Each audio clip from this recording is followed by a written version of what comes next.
waktu kita setidaknya ada sekitar 35 menit ke depan. Kita manfaatkan sebaik-baiknya untuk bisa membahas materi lanjutan dari bahasan kita. Di pertemuan lalu kita telah uraikan bahwa sholat ketika diperintahkan oleh Allah tidak sekedar berupa perintah yang secara fiqih diminta kepada kita mengerjakannya tanpa kita abaikan dan kita tinggalkan, namun juga menghadirkan manfaat-manfaat tidak hanya akhirat tapi juga 5 kemuliaan dunia. Telah kita bahas orang yang sholatnya benar pasti pribadinya baik, sifat dan sikapnya mulia. Orang yang sholatnya benar cenderung tenang dalam kepribadiannya. Orang yang sholatnya benar cenderung mudah mengatasi persoalan, bahkan rezekinya mengalir cukup mudah dalam kehidupannya. Orang yang sholatnya benar, keempat, akan dipermudah oleh Allah menjawab doa-doa yang dipanjatkan khususnya dalam sholatnya. Dan yang kelima, orang yang sholatnya benar sesuai ketentuan Al-Quran dan panduan Rasulullah akan dijamin oleh Allah mengalami kesuksesan dan kebahagiaan dalam setiap titian hidup yang ia jalani.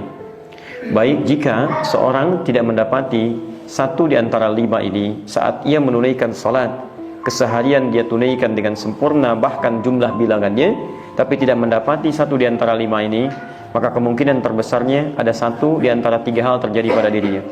Satu, sholat yang ia tunaikan terkesan kata Al-Quran tidak khusyuk dikerjakan. Yang kedua, sholat yang ditunaikan tidak dipahami apa yang dibaca dan dikerjakannya itu. Dan yang ketiga, sholat yang ditunaikan cenderung memberikan celah kepada setan untuk menggoda dia dalam sholat. Bahkan nanti kita turunkan riwayatnya, ada orang yang kata Nabi sampai lupa berapa rakaat sedang menunaikan sholatnya. Karena itulah kemudian 3 hal ini kita coba akan hadirkan solusi dalam bahasan di kesempatan ini. Dan saya duga ini menjadi bahasan yang sangat penting karena sebagian besar dari masalah kita mungkin bisa tertuntaskan dengan menyelesaikan 3 hal ini. Baik, mari kita percepat bahasan kita karena setidaknya ada waktu yang sangat terbatas untuk pertemuan di malam ini. Yang pertama, tentang persoalan sulit khusyuk dalam sholat atau bahkan tidak khusyuk dalam sholat. Kita turunkan dulu, ini menarik sekali di Quran itu.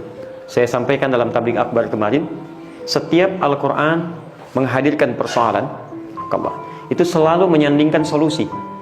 Jadi nggak pernah mendiamkan masalah gitu. Ini manhaj dalam kehidupan. Jadi kalau kita mendapati persoalan apapun, itu persoalan tidak pernah ada kecuali bersanding dengan solusi. Bisa sulit apapun Anda mengalami masalah, pasti ada solusinya. Inna ma'al usri yusran. Setiap ada kesulitan, pasti ada kemudahan. Nah, manhaj kita pun seperti itu. Kalau Anda mau hidup dalam kebaikan, jangan pernah menampilkan masalah tapi Anda nggak ngasih solusi. Pak, ini suaranya nggak bagus nih, soundnya nggak bagus. Itu solusinya apa? Apa Anda cuma sampaikan sampai di situ aja, kemudian tidak ada obatnya? Nah, manhaj Quran mengajarkan setiap kita membahas sesuatu, selesaikan, tuntaskan. Apa masalahnya, faktanya apa, perlunya apa, solusinya bagaimana. Ini ada masalah, orang tidak khusyuk dalam sholat. Tidak khusyuk. Indikasinya ketika seseorang tidak khusyuk dalam sholat, maka dampaknya berat dalam menunaikan sholatnya. Berat bangunnya, berat menjalaninya, dan seterusnya. Ini ditemukan di Quran surah kedua Al-Baqarah ayat 45. Mari kita lihat uraiannya, posisi paling kanan di pertengahan. Wasta'inu bis-sabri was-shalah. Dan jika Anda punya persoalan dalam kehidupan, terima dengan sabar, jangan mengeluh. Ini rumus pertama di Quran. Kalau kita sedang punya masalah, jangan mengeluh, karena mengeluh tidak menyelesaikan persoalan. Ini cuma ada di Quran ini. Terima dulu. Ya, nanti besok yang di kedutaan teman-teman saya uraikan lebih jauh. Ya, kita turunkan ayat-ayat Quran saat para nabi mengalami masalah bagaimana menyelesaikannya. Tapi yang paling menarik, manhaj pertama terima dulu dengan sabar. Jangan ada keluhan. Nanti wassalah, dalam sholat mintakan solusinya. Tapi sholat ini tidak mudah dikerjakan. Wa innaha lakabiratun. Perhatikan bagaimana Allah mengkomparasikan antara sabar dengan sholat. Lihat, satu sabar, kedua sholat.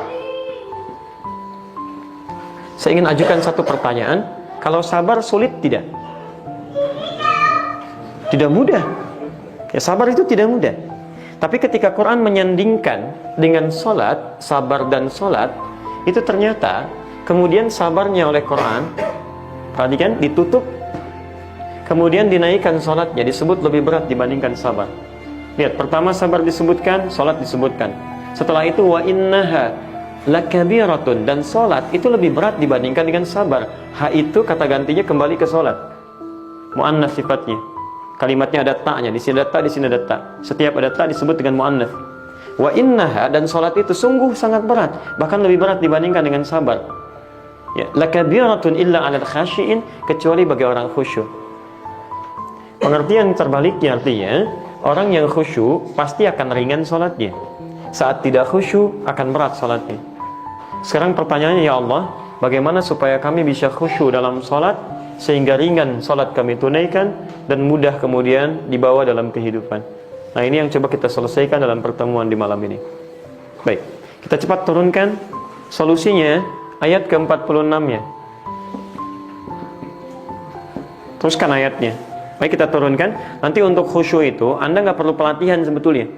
Saya perhatikan sekarang banyak pelatihan salat khusyuk gitu kan. Itu tidak salah, boleh-boleh saja. Tapi kalau Anda baca Qurannya dengan baik, sebetulnya nggak butuh pelatihan. Tinggal kita lihat cara salatnya Nabi, praktekkan teorinya, mudah kita dapatkan insya Allah.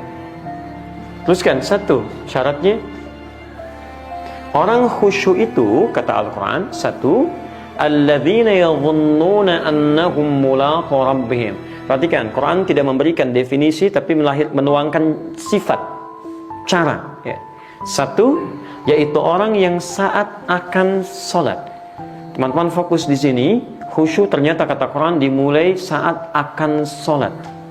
Di tahap pertama, stepnya adalah saat akan sholat.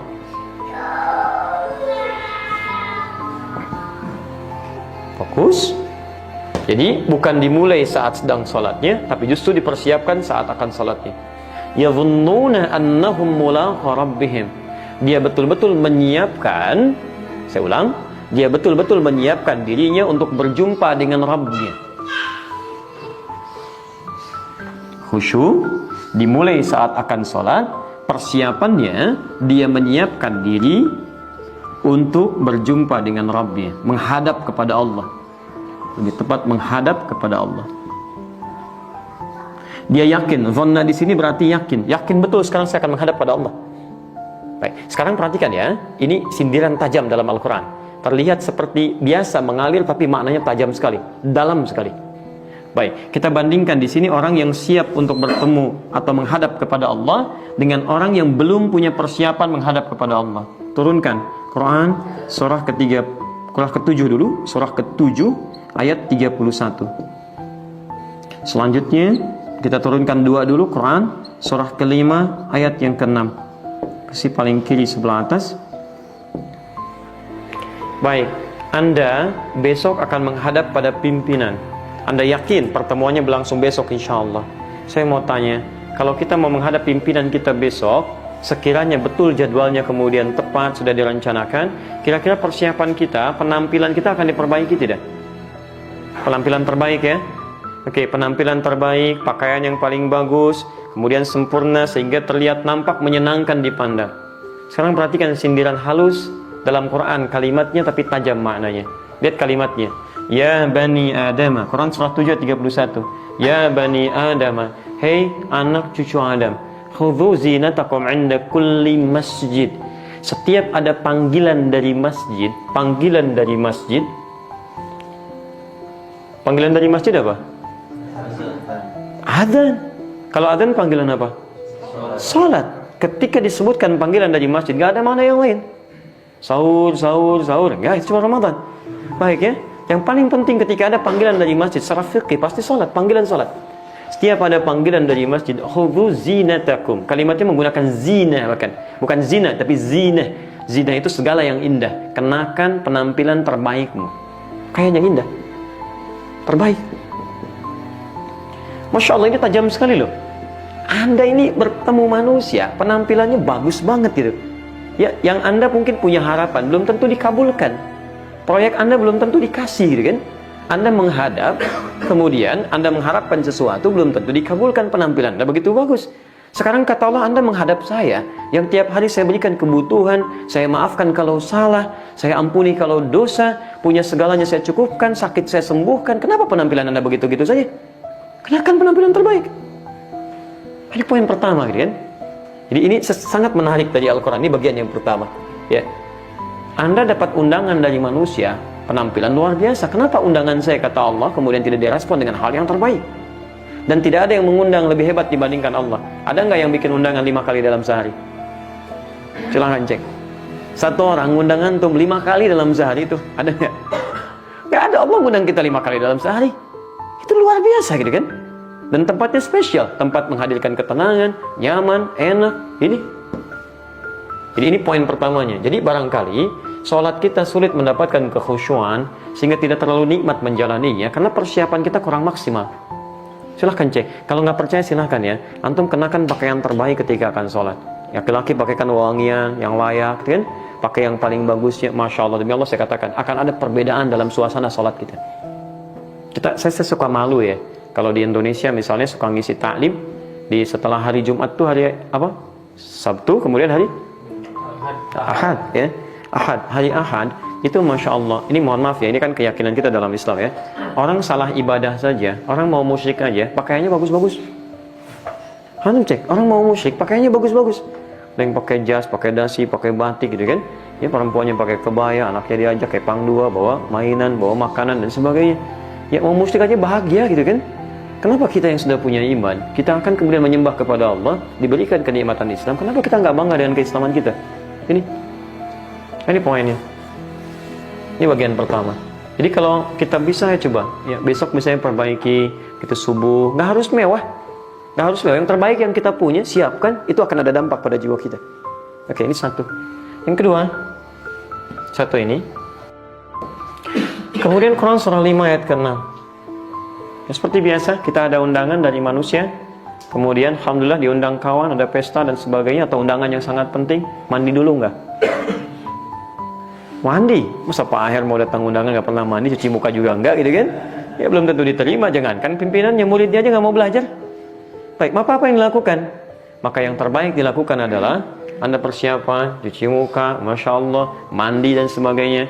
Kalau menghadap manusia saja, persiapan kita luar biasa, maka bagaimana dengan menghadap Allah? Maka Allah berikan kemudian tuntunan, setidaknya menghadap saya ketika akan sholat, sempurnakan dulu persiapan yang lainnya. Yang ini secara fisikal penampilan, yang ini bersih dari badan, plus ada dampak kepada ketenangan jiwa. Dan ini nanti yang sangat menentukan pada kualitas kekhusyuan salat kita. Levelnya lebih meningkat lagi. Quran surah ke-5 ayat ke-6, posisi paling kiri sebelah atas. Ya ayyuhalladzina amanu, hai orang-orang yang telah menyatakan dirinya beriman kepada Allah. Idza qumtum ilas shalah, kalau Anda ingin menunaikan salat dengan sempurna. Anda tolong perhatikan ya, setiap ada kalimat salat di Quran yang bermakna ibadah, itu selalu diawali dengan derivasi kata aqama yuqimu. Aqama yuqimu, yuqimuna, yuqim, aqim, aqimu. Cek. Quran surah kedua, ayat ketiga, kalimat salat pertama.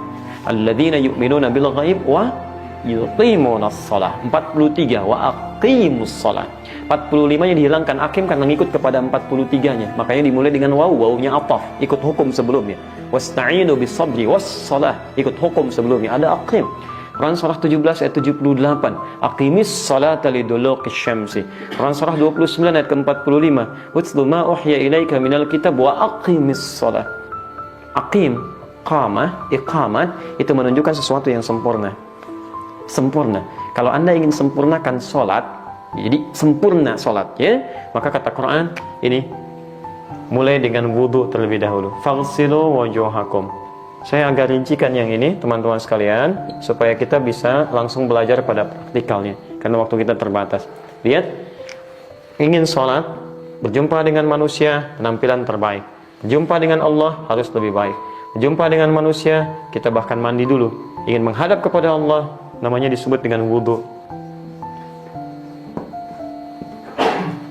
Alhamdulillah. Perhatikan sini. Saya simpan mic yang ini. Saya coba berikan gambaran untuk mempraktekkan secara cepat. Kemudian mudah-mudahan bisa kita pahami dengan baik. Mulai kata Allah dengan cara membersihkan diri dulu.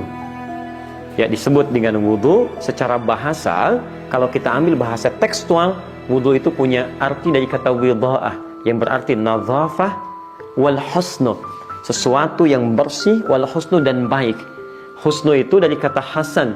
Ya, hasan itu bukan cuman baik wudunya, tapi ada dampak kebaikan. Jadi pengaruh wudu itu ada dampak kebaikan dalam sifat dan sikap. Jelas ya? Baik, mari kita lihat pelan-pelan. 1, faghsilu wujuhakum. 2, wa aydiyakum ilal marafiq. 3, wamsahu bi ru'usikum. Yang keempat, wa arjulakum ilal ka'bain. Fokus, secara fikih kata Quran, dianggap sah wudu itu jika menyempurnakan 4 basuhan utama dulu. Ya, apa 4 yang dibasuh ini? Jadi teman-teman dipandang sah wudunya jika 4 ini dibasuh. Jadi kalaupun airnya terbatas sampai ukuran aqua, Anda bisa prioritaskan yang 4 ini dulu. Jangan dulu tayamum. Selebihnya disebut dengan sunnahnya. 1, wajah. 2, tangan sampai siku. Ingat redaksinya saya tajamkan tangan sampai siku. 3, saya berikan garis di 3 begini. Mengusap kepala, usap kepala. Yang keempat, saya kasih garis lagi. Basuh, kembali membasuh kaki sampai 2 mata kaki. Oke, saya mulai dari yang pertama. Redaksinya faghsilu. Faghsilu itu dari kata ghassala. Ghassala itu membasuh. Membasuh dalam bahasa Arab dengan menggunakan ghassala itu artinya ambil airnya, tumpahkan di tempat yang akan dibasuh. Jadi begitu air diambil dan tidak berlebihan dalam mengambilnya, kemudian Anda basuhkan langsung di wajah. Ukuran wajah dari sini sampai ke sini. Dagu yang punya jenggot pun nanti dibelai jenggotnya. Ini. Jenggot masuk dalam kategori yang kemudian dibasuh. Bagi yang punya jenggot. Dan sunnah hadis dalam jenggot adalah merawat bagi yang punya jenggot. Yang tidak punya jenggot tidak usah memaksakan diri untuk menumbuhkan jenggot. Paham ya? Ya, Anda tidak perlu beli obat, beli timun, arang Anda gosok-gosok, nggak usah. Nanti saya bahas lain waktulah tentang ini. Di sunnahnya yang punya rawat supaya tampil rapi. Jangan juga dibiarkan tidak teratur, tidak disukai. Ibnu Umar pernah memotong jenggotnya untuk merapikannya. Rapi itu yang diinginkan, bukan panjang tidak teratur juga, dibiarkan. Atau Anda nggak ada jenggot, ingin maksa numbuh-numbuhkan, tidak tepat juga. Jelas ya? Tapi kalau punya, kemudian dirawat, salah satunya lewat wudu. Perhatikan, wajah, batasan dari sini, ke bawah sini, mata. Saya belum praktekkan wudunya, cuman baru tunjukkan. Kemudian di belakang telinga yang ini. Ya. Sampai ke dagu di sini. Nah, ambil airnya, tumpahkan di wajah begini, kemudian kita saput. Perhatikan 2 jemari, 1 telunjuk, yang kedua jempol. Yang telunjuk usahakan bisa membersihkan ini sela-sela ujung mata, yang ini ataupun yang belakang. Di begitu Anda tumpahkan, boleh Anda terbuka baik ataupun tertutup, di sini tidak disebutkan. Yang penting Anda basuhkan, kemudian Anda bersihkan ini, dan otomatis yang jempolnya ini ke belakang seperti ini. Ya, paham sampai sini? Baik, kemudian mulai Anda selai misalnya bagian yang punya janggut dan seterusnya. Ini yang disebut ghassala. Di poinnya, ambil airnya, kemudian tumpahkan.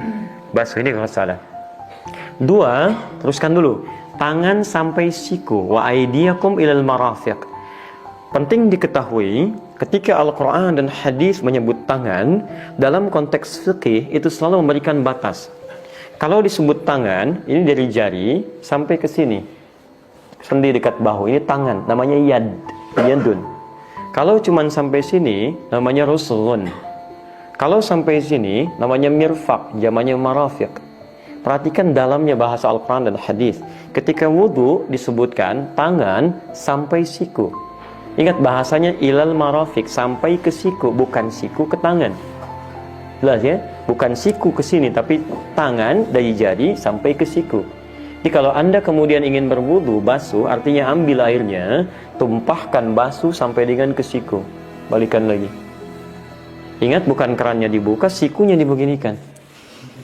Nah, ini termasuk yang kurang tepat kalau dalam tinjauan ayat. Karena ilahnya halful ghayah, huruf yang menunjuk pada tujuan. Jadi bukan dari sini ke bawah, tapi yang di sini ke sini. Nanti di hikmahnya di akhir, kalau masih ada waktu saya terangkan. Ada kaitan antara wudu dengan bau, dengan cahaya.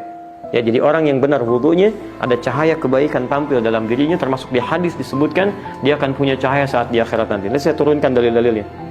Baik, teruskan ya, pelan-pelan.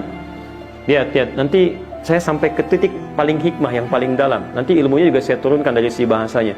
Ya ini pernah disoal beberapa waktu yang lalu gitu kan, tapi tidak tuntas dalam menyoalnya karena melakukan pendekatan dari pendekatan yang berbeda. Nanti kita selesaikan. Paham sampai sini? Baik. Pindah yang ketiga. Ketika pindah kepada yang ketiga, satu wamsahu.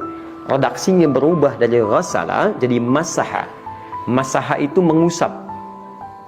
Mengusap yang dimaksud di sini, ambil airnya, buang begini, baru diusapkan. Jelas ya? Jadi kalau yang tadi tumpahkan langsung di tempatnya akan dibasuh, kalau ini cukup sedikit kemudian usapkan. Baik, selanjutnya apa yang diusap? Kalimat Qur'annya wamsahu biru'usikum. Pertama ru'us. Ru'us itu jamak dari ra'sun. Ra'sun itu kepala. Jadi yang diusap bukan rambutnya tapi kepalanya. Di sini keadilan Allah berlaku. Bayangkan kalau yang diusap itu rambutnya, bagaimana dengan yang tidak punya rambut? Ini persoalan. Ini yang diusap kepalanya. Jelas ya? Ini pun sekaligus memberikan kesan bahwa orang yang wudunya cuma mengusap rambutnya, ini menunjukkan wudunya tidak sah. Hati-hati ya, mahasiswa, teman-teman, Kensusi dan yang lainnya, terasa rambutnya sudah bagus, rapi, kan? Bahkan takut kemudian acak-acakan lagi, cuman ambil air sedikit, takut rambutnya, kemudian merasa sah, kan? Nah ini tidak sah, ingat, tidak sah wudunya, mesti diulang. Nah kemudian ini yang paling indah, kalimat mengusap ini itu menggunakan huruf ba, yang lainnya nggak pakai ba. Fagsilu wujuhakum aydiyakum ilal marafiq. Begitu wamsahu pakai ba, bi ru'usikum. Huruf ba dalam gramatikal bahasa Arab itu punya 14 makna, 14 arti. Anda punya buku namanya karangan Ibnu Hisham Al-Ansari, Mughnil Labib an Kutubil A'arib. Itu disebutkan 14 makna, dari al-ilsaq, al-musahabah, al-istighraq, al-ba'du dan sebagainya. 14 ini dalam ayat ini diterapkan 3 fungsi. Di 3 dari 14 makna huruf ba berlaku di ayat ini. Fungsi pertama disebut dengan al-istighraq namanya. Istighraq. Istighraq itu huruf yang menunjuk kepada fungsi yang menyeluruh, komprehensif. Jadi ketika ada huruf ba-nya, bi ru'usikum, makna pertama, basuhlah, usap. Maksudnya, usaplah kepala itu secara menyeluruh, dari depan ke belakang begini. Ambil air, tumpahkan, usap depan ke belakang begini. Paham? Ini bagian pertama, ini yang disebut dengan istighraq. Ba yang kedua disebut dengan at-tahdid. At-tab'id ma'at tahdid.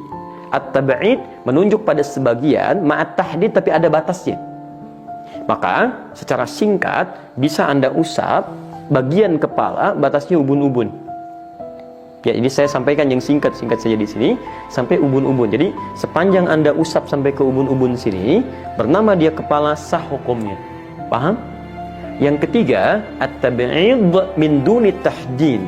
Sebagian tapi nggak ada batasnya, termasuk yang disebut kepala saja. Asal dia bermakna kepala, bagian dari kepala, maka boleh diusap dan sah wudunya. Jadi kalau Anda kesini mengusap, sah. Sini mengusap, sah. Sini mengusap, sah. Kapan 3 ini dipraktekkan? Kalau Anda tidak punya masalah, maka yang sempurna diusap dari depan ke belakang. Anda punya persoalan, kepala sakit satu misalnya kan, kena luka, ditutup, bukan berarti nggak bisa wudu. Anda bisa usap yang lainnya. Paham ya? Lebih jauh lagi adalah akhwat yang perempuan. Tidak semua tempat dia bisa buka hijabnya. Maka sampaikan kepadanya, cukup diambil air, usapkan ke bagiannya, bagian tertentu di kepala, sah wudunya. Ya, tapi ayah nggak enak, bukan masalah enak nggak enak. Ya, ibadah itu bukan pakai perasaan, tapi pakai dalil. Karena kadang-kadang sesuatu yang dibiasakan salah ketika akan benar tidak terbiasa. Nggak ada masalah, usapkan dan sah hukumnya. Jelas sampai sini? Jadi saya suka ada temukan pengaduan karena takut dia belum tahu hukum, akhirnya ambil air, utak-utak ke kerudungnya begini. Nah, itu salah, tidak tepat ya. Jadi cukup ambil, usap kemudian ke bagian kepalanya. Mengerti sampai sini? Itu Masya Allah, huruf ba. Bahasa Arab itu tajam sekali. Satu huruf, pernah ada orang Indonesia sekolah di Al-Azhar, ngambil S3. Membahas tentang huruf ba ini aja. Ba, dapat doktor Pak. S3. Ya Allah saya katakan, masih banyak peluangnya. Ada huruf ta, huruf ta. Sampai ya. Luar biasa. Sok silakan dokter plus berapa terserah ya. Ambillah, itu baru S3, S4 kerupuk 3 masih banyak. Teruskan. Fokus teman-teman, lihat sini. Udah diusap, kemudian kembali ke kaki. Ketika ke kaki, baknya dibuang, kembali ke hukum asal. wa arjulakum ilal ka'bain. Kaki sampai kedua mata kaki. Fokus ya. Mata kaki di sini saya buka. Bismillah. Perhatikan. Ini seringkali banyak keliru di sini. Bahkan ada hadis yang spesifik meminta seorang mengulang sholatnya. Sebentar, saya bacakan hadisnya supaya tidak salah paham. Seorang sholat, sampingnya ada Nabi. Kata Nabi, innallaha la yaqbalu sholata musbilin. Allah nggak akan terima sholat seseorang yang celananya kepanjangan. Jubahnya isbal, melebihi batas mata kakinya, turun. Lalu lihat kalimatnya, falyatawaddo, ayo wudu lagi. Dia kemudian mengulang wudunya. Selanjutnya dia sholat lagi. Kata Nabi, la yaqbalullahu sholata musbilin. Allah nggak terima orang yang sholatnya isbal. Falyatawaddo, ayo wudu lagi. Sampai yang ketiga kali baru dia sholat, tidak ditegur lagi oleh Nabi SAW. Kemudian dia teruskan sholatnya. Jangan salah dalam membaca hadis. Ya, awas hati-hati, harus ditelusuri ini tentang asbabul wurudnya hadis. Ya, perhatikan, ada sebagian orang menduga bahwa ini hadis menunjukkan bahwa hukum berpakaian itu harus di atas mata kaki. Orang yang di bawah mata kaki pakaiannya tidak akan diterima sholatnya. Awas, ini baru kelihatan luarnya saja. Telusuri lebih dalam. Telusuri, apakah penyebabnya karena pakaian yang isbal atau ada kesalahan dalam sesuatu wudunya. Baik, kita ambil analisis sementara dengan logika dulu, baru kita pahami lewat hadisnya. Orang ini, kata Nabi, tidak akan diterima sholatnya oleh Allah dengan pakaian yang terlampau melewati batas mata kakinya, luber ke bawah. Kalau yang salah pakaiannya, kenapa orang ini tidak diminta oleh Nabi ganti pakaian, tapi disuruh wudu? Kata Nabi wudu.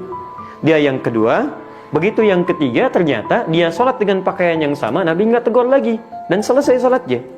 Kalau yang salah tetap pakaiannya, harusnya konsisten ditegur, kamu salah nih, ganti pakaian sholat.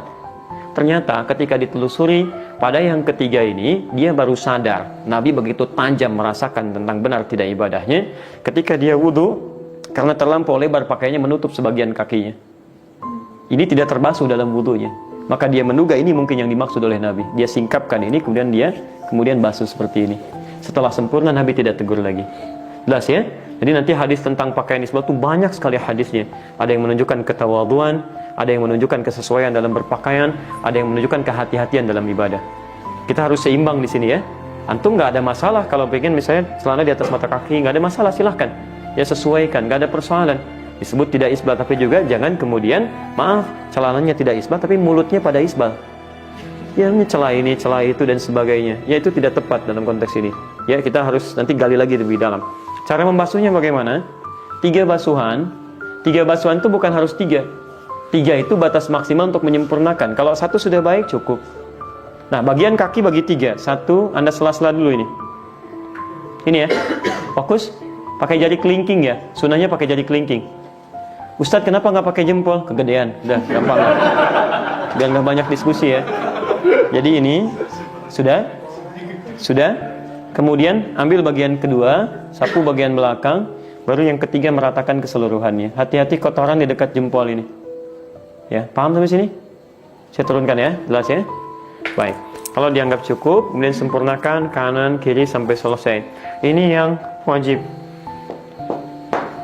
Jadi ingat, selebihnya sunnah. Kumur-kumur itu sunnah. Ada pahalanya.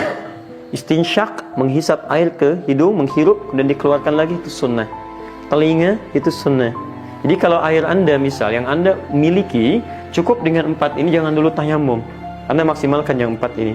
Anda boleh bisa saja tertinggal dengan misal membasuh telinga, tapi Anda nggak boleh tertinggal dengan yang 4 ini. Anda nggak basuh telinga saat wudu, wudunya sah. Tapi Anda kehilangan 1 di antara 4 ini, maka itu yang jadi persoalan. Jelas sampai sini? Baik, wajah, tangan sampai siku, kemudian mengusap kepala, kemudian yang terakhir membasuh kaki sampai kedua mata kaki. Disebut apa ibadahnya? Wudu. Baik, selesai Anda berwudu, kemudian kita berdoa. Apa doanya? Asyhadu an la ilaha illallah. Kemudian setelah itu, Allahumma ij'alni minal waj'alni minal. Baik. Pertanyaan saya, paham nggak yang dibaca oleh kita? Paham nggak? Baik. Nggak ada wallahu alam di sini ya. Ini masalah paham atau enggak. Pilihannya gampang kok. Pilihannya gampang. Kalau paham ya, kalau tidak tidak. Wallahu a'lam, itu nggak ada hubungan dengan itu. Baik. Fokus. Ya, Mas. Oh, baik. Kita mau diteruskan. Baik, lanjutkan dulu sebentar. Perhatikan. Saya bacakan hadisnya ya. Kemudian kita terjemahkan. Allahumma ja'alni minat tawwabin. Ya Allah, mohon jadikan aku termasuk orang tobat. Pertanyaan saya, kita kan baru wudu. Kenapa doanya doa tobat? Kan baru selesai wudu. Kok doanya doa tobat? Harusnya kita katakan, ya Allah jadikan saya termasuk orang yang wudunya benar. Tapi kenapa bimbingan hadis yang mengatakan saya baru tobat ya Allah? Apa artinya tobat? Tobat itu setidaknya mengakui kesalahan yang pernah dikerjakan, menyesali itu semua, dan berjanji tidak mengulanginya lagi. Artinya, kalau orang tobat, yang jeleknya hilang, yang baiknya muncul. Baik, saya mau tanya, izin, dari yang kita basuh saat wudu dan kita usap, bukankah itu anggota tubuh yang sering kita gunakan interaksi dalam keseharian? Bukankah itu semua? Mulut untuk bicara, wajah menatap orang, kadang-kadang tidak menyenangkan, tangan untuk digunakan bergerak, kaki untuk melangkah. Perhatikan, telinga untuk mendengar. Kita sering lupa bahwa semua organ itu sering kita gunakan tidak pada tempatnya. Telinga mendengar yang salah, mata melihat yang keliru, lisan bicara pada yang tidak tepat, kaki melangkah pada yang tidak benar. Maka disitulah saat wudu kita bertobat. Itu maksudnya. Di ulama dulu benar bagus wudunya. Jadi begitu dia wudu, dia kemudian berkumur-kumur, itu bukan kotoran fisik aja yang keluar. Kata Nabi kalau wudunya benar di hadis Muslim, bersamaan dengan jatuh tetesan air wudunya, itu kotoran-kotoran di lisannya itu ikut keluar. Jadi yang, mohon maaf ya, yang mencela, yang berdusta, yang gibah, yang itu hilang gitu. Seketika karena dikeluarkan. Dosanya ikut keluar kata Nabi, sampai ke ujung kaki. Jadi kalau yang jelek-jeleknya sudah hilang, maka yang baiknya muncul. Yang baik itu yang disebut dengan husnu. Jadi ini yang dibasuh disebut dengan nadhafah, bersih, dampaknya ke hati jadi baik, husnun. Maka muncullah kemudian cahaya-cahaya kebaikan dalam dirinya. Ada aura baik. Jadi orang wudu itu mustahil lisannya kotor. Orang wudu mustahil wajahnya tidak menyenangkan. Orang wudu mustahil kakinya melangkah pada yang buruk. Mustahil. Makanya kalau orang benar wudunya, sholatnya pun akan benar. Ini poin pertama. Dari sinilah kemudian terpancar kebaikan-kebaikan dalam dirinya. Sesuatu yang terpancar dengan kuat disebut dengan dawun. Itu istiqaq kabir namanya. Cahaya, sinar. Makanya kata Nabi, orang-orang yang wudunya benar. Jadi wudu itu asalnya bukan dari bahasa Arab. Itu bahasa syariat. Karena orang Arab gak kenal wudu asalnya. Mereka kenalnya dawu, cahaya, gak kenal wudu, kenalnya bidoa. Makanya diambil istiqaq. Di istiqaq itu kata yang diambil dari yang lain untuk dikaitkan sehingga muncul teorinya. Baik, dari sini kata Nabi, satud'a ummati yaumal qiyamati dhurral muhajjalin. Umatku akan dipanggil di hari kiamat dengan cahaya yang luar biasa terpancar dari dirinya. Min atharil wudu, dari bekas wudunya. Syekh Muhammad bin Jibril di sini menyimpulkan, beliau mufti di Saudi. Beliau mengambil bahasa Arab dan kuliah syariah sampai jadi mufti. Dan orang rujukan di Saudi Arabia. Masya Allah, beliau katakan ada korelasi antara wudu dengan cahaya yang Allah berikan pada orang yang benar wudunya. Baik, ini yang disebut dengan istiqaq al-kabir, mengambil satu kata dari kata yang lain karena ada qarinah, keterkaitan, dalil-dalil yang mengkhususkannya. Maka poinnya adalah kita bukan memperdebatkan kata. Poinnya, benar nggak wudu kita? Seharusnya sesuai dengan tuntunan Nabi tadi. Orang yang wudunya benar cenderung bersih, senang dengan kebersihan. Orang yang wudunya benar tampak kebaikan dalam sifat dan sikapnya. Orang yang wudunya benar pasti punya cahaya yang Allah akan berikan, baik saat di dunia dengan cahaya kebaikan ataupun di akhirat dengan cahaya yang sesungguhnya. Paham sampai sini? Maka inilah suasana yang dia bawa dalam sholat. Jadi begitu mau sholat itu, lisannya sudah keluar dari kotoran sampai ke ujung kakinya, mata sudah bersih. Ya, Anda menghadap manusia tampilan bersih, menghadap Allah memang bersih tapi bawa dosa. Ya, kita menghadap Allah itu lebih daripada suci. Allah itu maha suci, yang maha suci itu bukan cuma bersih luarnya. Kita harus menghadap dengan segala kesucian pada diri kita. Maka dibersihkanlah keseluruhannya. Makanya orang yang wudunya benar itu pasti sholatnya enak, karena dia nggak datang membawa kotoran. Walaupun pakaian sederhana, tapi jiwanya bersih, enak gitu. Pernah lihat orang sholatnya enak gitu kan? Sujud, ruku, padahal mungkin orang itu sederhana luar biasa. Nah teman-teman, kenapa penting kita sampai menyiapkan pakaian terbaik, sampai kemudian berwudu dengan sempurna, menghilangkan dosa, mencoba untuk itu semua. Ya, apa faedahnya? Karena teruskan ayatnya, wa annahum ilaihi raji'un. Ini step yang kedua. Dan dia merasa, ya, mungkin itu menjadi salatnya yang terakhir. Ini sudah agak sedikit lebih malam. Kalau ada kalimat raji'un, raji'un, raji'un, apa yang terbayang? Inna lillahi wa inna ilaihi raji'un. Apa artinya? Ya begitulah gitu kan. Baik. Inna lillahi wa inna ilaihi raji'un. Baik, masih ingat tadi? Bukankah kita waktu sholat dipanggil? Baik, apa panggilannya namanya? Azan. Siapa yang panggil kita? Allah lewat muadzin. Masya Allah, dipanggil. Mas Ardi dipanggil Allah. Apa artinya? Ya kan? Kita kan dipanggil Allah tiap hari, 5 kali sehari. Apa nggak merasa satu saat akan pulang? Ayo, saya panggil Anda, panggilan manusia. Allah panggil kita, siap-siap. Kata Allah kan, ayo datang. Dipanggil Allahu Akbar. Kan? Asyhadu an la ilaha illallah. Sudah siap belum ketika pulang bisa mengagungkan Allah, mengucapkan kalimat syahadat, membawa bekal salat kita, mencapai ketenangan sampai dengan pulang. Tapi poinnya, kalau Anda pengen khusyuk, kenapa menyiapkan ini semua? Sebelum sholat, rasakan mungkin itu sholat terakhir kita. Itu poinnya. Dan tidak ada yang paling indah kecuali kita meninggal dalam keadaan sholat. Itu enak, nyaman gitu kan. Masya Allah. Dulu di Qatar itu ada orang soleh perempuan, calon pengantin pas sudah dinikahkan, tinggal keluar dia. Diharapkan dinikahkan dulu. Setelah itu dia keluar malamnya, menjelang Isya atau ba'da Isya dia keluar. Ini orang soleh luar biasa, Masya Allah. Jadi begitu orang ini dijemput ibunya untuk keluar, tiba-tiba adzan Isya berkumandang. Kata anaknya ini, ya amati hanal waqt. Amati itu paling sopan luar biasa. Jadi ada ummun, ada umayyah, ada amah. Sama dengan bahasa Arabnya ayah, abun, abi, kan? Abi, buya, abati, itu beda. Kalau abi itu bahasa sopan, hormat. Sama dengan ummi. Buya itu sayang. Baik sayang kepada sifat keayahannya atau keilmuan, bisa. Abati sayang plus hormat. Ibu juga begitu. Ummi itu panggilan hormat. Umayyah panggilan sayang. Amati sayang plus hormat. Masya Allah. Tapi tidak harus menggunakan kalimat yang sama. Anda boleh misalnya menggunakan bahasa lain dengan makna yang serupa. Jadi kalau mau manggil orang tua, termasuk orang tua ke anak, panggil dengan bahasa-bahasa yang mengesankan nilai keindahan. Sayang plus hormat. Jangan diadopsi langsung pulang ke sini. Ya amati, ibu Anda belum tahu, mama belum mati. Misalnya, kan nggak tepat juga gitu.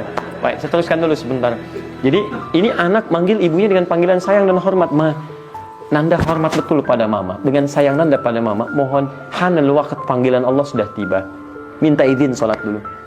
Kata ibunya, la, Isya bisa diakhirkan. Kamu kalau wudhu lagi, nanti semua ini terhapus make up-nya, luntur. Kamu keluar dulu, akhirkan Isyanya. Si anak ini berkata, ma amati hanal waqt, tolonglah, saya mau ingin dahulukan sholat. Ibunya marah keluar, kamu nggak taat sama mama, dibanting pintunya. Kemudian si perempuan ini mulai berwudhu, Masya Allah. Maka lunturlah make up-nya. Kalau dia sholat, nikmat sholatnya, tenang.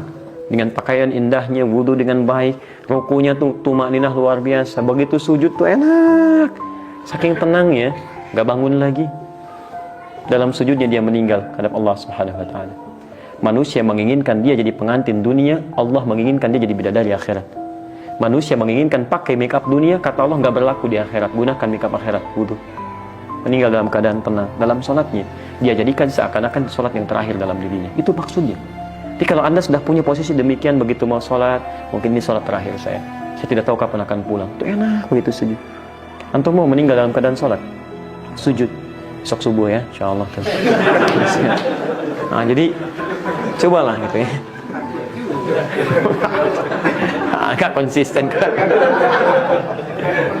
Sudah ya, berhenti dulu sampai sini ya. Udahan dulu ya. Wah, udah 10:30 nih. Baik ya. Nah, ini baru sampai wudhu nih. Sholat subuh memang cuma 2 rakaat. Sampai sini, rakaat pertama khusyuk. Begitu rakaat kedua, hilang lagi. Saya ulang ya. Persiapan ini membantu kita kesiapan di awal sholat. Rakaat pertamanya enak. Walaupun subuh cuma 2 rakaat. Nanti bangkit rakaat kedua, tiba-tiba bisa buyar lagi. Bagaimana cara mengatasinya supaya kita bisa menjaga kehusyuan yang sama sampai akhir sholat kita. Itu materi pertemuan besok insyaallah. Baik ya. Karena saya dibatasi tadi oleh Pak Ahmad Munir sampai jam 10:30 dan ini sudah lewat ya. Dan insyaallah ada kebaikan. Saya melihat tadi beliau banyak mencatat dan hari ini malam ini semakin bercahaya wajahnya ya. Ya, bukan kena pancaran lampu dari atas. Sudah cukup ya? Baik, kita cukupkan dulu. Besok kita teruskan lagi insyaallah supaya pelan-pelan bisa kita praktekkan. Subhanakallahumma wa bihamdika asyhadu an la ilaha illa anta astaghfiruka wa atubu ilaik. Wa akhiru da'wana alhamdulillahi rabbil alamin. Wa afu minkum. Assalamualaikum warahmatullahi wabarakatuh.